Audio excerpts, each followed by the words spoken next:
you get quoted, and a lot of people in the public eye get quoted on sound bites rather than in Oh, the context of what they said. And it's so unbelievable. I have you've learned run that the into, hard way. Yeah. as I called it, a firestorm at UPenn, which is a very probably one of the most liberal schools, probably the 10 or 12 most liberal schools in the country, though it's getting harder to use that identity because there's been such protest on relatively small schools and remote schools.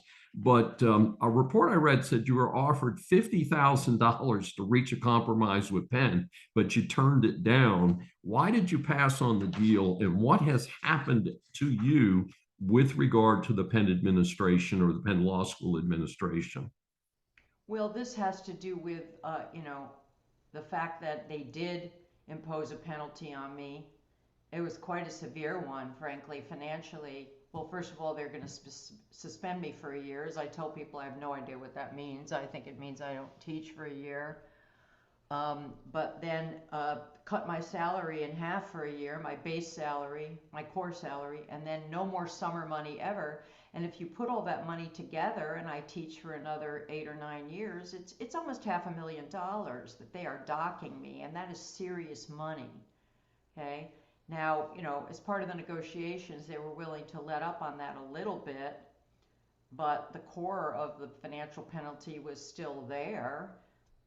And they just threw in an extra 50,000, because of the loss of my summer money, which is $50,000 a summer, a one-time payment that I was somehow supposed to placate me.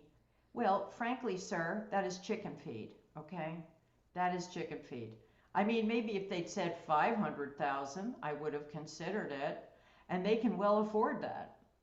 But the real sticking point is something I find outrageous and dishonorable on their part, which is they wanted me to sign a clause that said that I would never speak about the case they had brought against me, the hearing, the proceedings, the lack of due process, the fabrications and the falsehoods, the dishonest sound bites that twist my words. Their pursuit of me, everything they've done to me, it's been going on for 2.5 years. I wouldn't talk about their hypocrisy, their double standard, the way they treated people after October 7th versus me, and all the awful things they've done. I wouldn't speak about any of that. Silence. They wanted silence.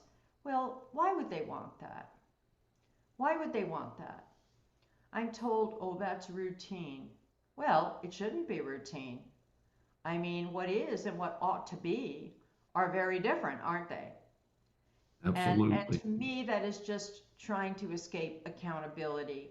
And a academic institution should be all about intellectual rigor, intellectual honesty, accountability. If you're going to do something to a professor, get out there and defend it in an honest way. Explain it. Go through the particulars. Don't hide behind, a muzzling clause or confidentiality. I mean, confidentiality is supposed to protect me, not them. You know, they don't want to It talk is. about it. They don't want to worry about it. They don't want to have to explain it. Well, what good are they then? Why are they even here? Okay, they might as well go and work as stockbrokers as far as I'm concerned. And the students know it's bogus. Oh, the students fully understand that they are saying one thing and doing another. There are these regular sort of little U cases that come out of the massive bureaucracy that is Penn. Oh, we want people to be able to talk across difference, speak their mind, not self-censor. That is laughable. That is risible. It really is. It's it's ludicrous.